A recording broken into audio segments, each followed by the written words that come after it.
राधे राधे गुरुजी। जी। गुरुजी मेरा सवाल है कि हमेशा औरतों को हर दौर से क्यों गुजरना पड़ता है? क्या दोस्त से गुजरा आपने, क्या गुजरे? जो भी विपदा आती है हमेशा औरत के ऊपर ही आती है। क्यों पुरुषों के ऊपर विपत्ति नहीं आती? नहीं। अरे फिर पुरुष लोग तो इस जेल में तो पुरुष ज्यादा हैं? विपत्ति तो पुरुष को भी आती है। देखो आपको विपत्ति होती तो बात करो कौन सी विपत्ति आ गई आप पर। हंसी नहीं रुक रही और कह रही है विपत्ति आ गई। क्या विपत्ति आई बताओ। सॉरी गुरुजी। कोई बात नहीं, आप खुश रहो, हंसो। आप हंसते हुए सब लोग अच्छे लगते हैं। अब भगवान करे आप सदा हंसते मुस्कुराते ही रहें। गुरुजी मैं यही पूछना चाहती थी कि हमेशा औरत क्यों गलत होती है? दोस्तों वीडियो में बने रहिएगा। दोस्तों इनका कहना है कि गुरुजी हमेशा औरत पर ही क्यों विपत्ति आती है और हमेशा औरत ही क्यों गलत होती है। तो अब महाराज जी हंसे और क्या क्या बोले, चलिए दोस्तों वीडियो में आगे देखते हैं। नहीं, गलत नहीं होती हैं औरतें। कौन बोला कि औरतें गलत होती हैं? सब यही नजर से देखते हैं। कोई ना, बात, सब देखने औरत वाले गलत तो देखो माता सीता को भी देखने वाले गलत नजर से देखते रहे कि माता सीता को भी नहीं छोड़ा लोगों ने कहने से। तो कहने वालों का क्या है, कहने दो। आप सही हो तो सही हो। बताओ आपने क्या ऐसा किया कि जेल आना पड़ा? जी गुरुजी अभी तो हमने कुछ नहीं किया है। हम मर्डर केस में हैं। किसका मर्डर? पति के। तो सही मारे हो? हमने नहीं मारा गुरुजी। किसने मारा? पता नहीं किसने मारा।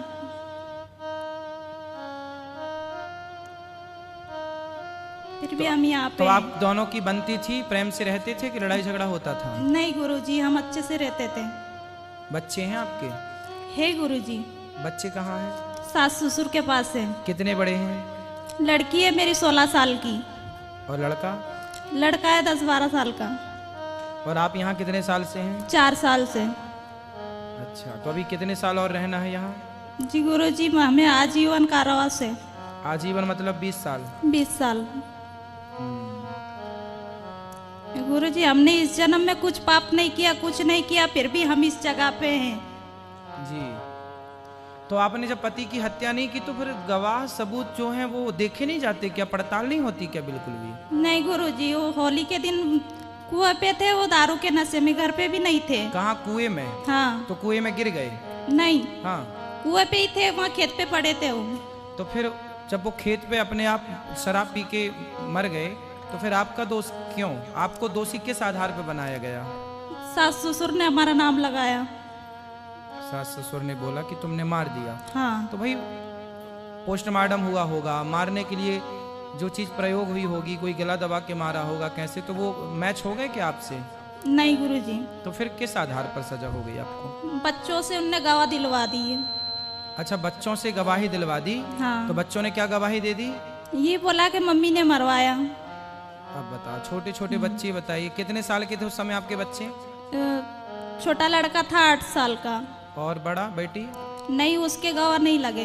तो 8 साल के बच्चे से उन दादी ने बुलवा दिया होगा? हाँ। पढ़ा दिया होगा कि ऐसा बोल देना। जी गुरुजी। अब बच्चे तो देखो, बच्चे जो लोग कहते हैं ना बच्चे सच्चे, बच्चे तो सच्चे होते हैं, लेकिन बच्चों को जैसा बोल दिया जाए बच्चे वैसा बोल देते हैं। अब जी गुरुजी। चलो, कुछ भगवान जाने क्या सही है क्या गलत है, पर भगवान से हम तो यही प्रार्थना करेंगे कि आप सब जल्दी से मुक्त होकर अपनी खुशहाल जिंदगी जिए। जी गुरुजी हम 4 साल से आपकी कथा देख रहे हैं टीवी पे। हम सोच रहे थे जब छूटेंगे भगवान हमें बुलाएगा तो हम आएंगे आपके दर्शन के लिए, लेकिन आप हमें दर्शन देने यहाँ पे आ गए। आपका बहुत बहुत गुरुजी राधे राधे। राधे राधे। गुरुजी मुझसे बहुत बड़ा अपराध हो गया है। मेरे देवर का मर्डर मुझसे हो गया है। मेरी तबीयत बहुत ज़्यादा ख़राब थी और मेरे देवर और बुआ सास के लड़के और चाचा ससुर के लड़के दोनों मेरे घर पे आए। वो लोग जैसे ही आए मेरी तबीयत ख़राब हुई थी तो मैं नीचे गिर पड़ी चक्कर खा के। फिर उन लोगों ने सोचा कि मुझे कोई भूत चुड़ैल चैटी है, भूत प्रेत का साया है। तो उन लोगों ने वो जादू टोना किया और मुझे उकसाते रहे कि तुम बेड़नी हो, ये हो, वो हो, फलाना ढिकाना, वो इस तरह से पूजा पाठ करते रहे। उन्होंने दिन भर किया, रात भर किया और रात भर करके मेरे देवर चले गए। हमें छोड़कर बुआ सास के लड़के वहीं पे थे। तो हमसे सुबह हमारा दिमाग खराब हो गया, मानसिक स्थिति पूरी घूम गई। हमें लगने लगा कि मैं बेड़नी बन गई, मेरे पति किन्नर बन गए, दोनों लड़कियां वैश्य बन गई। इस चक्कर में हमें कुछ भी समझ में नहीं आया और हमने अपने देवर को मार दिया। कैसे मारा था? हंसिए से मार दिया गुरुजी। अब तो आपने फिर कितने साल की सजा आपको हुई? 20 साल की। तो अभी कितने साल हो गए? 4 साल हो गए। तो आपको पश्चाताप है इस बात जी। का? तो आपने क्यों, देखो दूसरों के उकसाने में नहीं उकसना चाहिए। सामने वाला गुरुदेव। कोई भी व्यवहार करे, करने दो, हम क्यों अपने शांति को भंग करें? गुरुजी यही समझ में नहीं आता कि हम अपने आप को कैसे कंट्रोल करें, हम अपनी बुद्धि को कैसे संभालें। सत्संग से कंट्रोलिंग पावर बढ़ती है, इसलिए सत्संग करना चाहिए, कथाएं सुनना चाहिए। इसलिए तो बड़े बुजुर्ग कह गए हैं सत्संग करो, कथाएं सुनो, मंदिर जाओ, मंदिर में एकाग्रता बढ़ेगी, सत्संग से एकाग्र। आजकल लोग शराब पी रहे हैं, आजकल लोग वारों में जाकर डांस कर रहे हैं, आजकल के लोग क्लबों में जा रहे हैं, आजकल के लोग उल्टे सीधे काम कर रहे हैं। इसलिए मन चारों तरफ अशांति अशांति है। आपको अब तो गुनाह हो ही गया, अब नहीं करना, ठीक है? अब नहीं करना। आगे जब छूट के जाना यहाँ से तो अब ना किसी को हंसिए से मारना। जी। हाँ, खुश रहिए। कोई प्रश्न है आपका? कथा सुन रहे हैं आप? कथा अच्छी लगी आपको? जी क्या अच्छा लगा कथा में? सर वो गुरुजी वो कल आपने बोला था कि मेरी बुद्धि का विवाह कृष्ण जी से कर दीजिए, तो बस मैं यही चाहती हूँ कि मेरी भी बुद्धि का विवाह कृष्ण जी से हो जाए, कि आगे से मुझसे कभी ऐसे गुनाह ना हो, मेरे से कोई अपराध ना हो। भगवान के चरणों में आपकी बुद्धि लगी रहे, यही आपके लिए मंगल कामना है, ठीक है? और किसी का कोई प्रश्न है? चलो ये मैया को दे दो। राधे राधे गुरुजी। राधे राधे। प्रणाम मेरा आपको। खुश रहिए। गुरुजी मेरे 2 सवाल हैं। पहला सवाल ये है कि क्या कृष्ण की पूर्ण भक्ति से इस जन्म में हमें जन्म मरण से मुक्ति मिल जाएगी? हाँ, पुनरपि जननम पुनरपि मरणम पुनरपि जननी जठरे शयनम भज गोविंदम गोविंदम भज मूढ़मते। जो भगवान की शरण में चला गया, जो भगवान का आश्रय ले लेता है, वो भगवान जन्म मृत्यु से मुक्त कर देते हैं उसे। थैंक यू गुरुजी। मतलब आप बोलते हैं कण कण में भगवान है, हर इंसान के अंदर भगवान है जी। तो जब हमारी किसी इंसान से अनबन होती है तो हमें क्या सोचना चाहिए कि हम उस टाइम शांत हो जाएं? क्योंकि वो ख्याल नहीं आता कि इसके अंदर ईश्वर है, तो हम ईश्वर से क्यों अनबन कर रहे हैं? इसलिए सत्संग करके ये ज्ञान अर्जित करना चाहिए कि सब में ईश्वर है। हम ना काहू से दोस्ती ना काहू से बैर, कबीरा खड़ा बाजार में सबकी चाहे खैर। ना दोस्ती भली जगत की, ना दुश्मनी भली जगत की, प्रेम भगवान से कर लो, संसार जीवन है गुजार लो भगवान का चिंतन करते। लड़ाई झगड़ा करके भी क्या मिलना है? यदि आप हमें गाली दे रहे हैं, कोई आपको बुरा कह रहा है, आप चुप रहिए। देखिए, कुत्ता आपको काटता है या कुत्ता आपको देखकर भौंकता है, तो क्या आप भी कुत्ते को देख के भौंकने लग जाते हैं? कुत्ते का स्वभाव ही है भौंकना, कुत्ते का स्वभाव ही है काटना। तो क्या हम भी कुत्ते की तरह हो जाएं?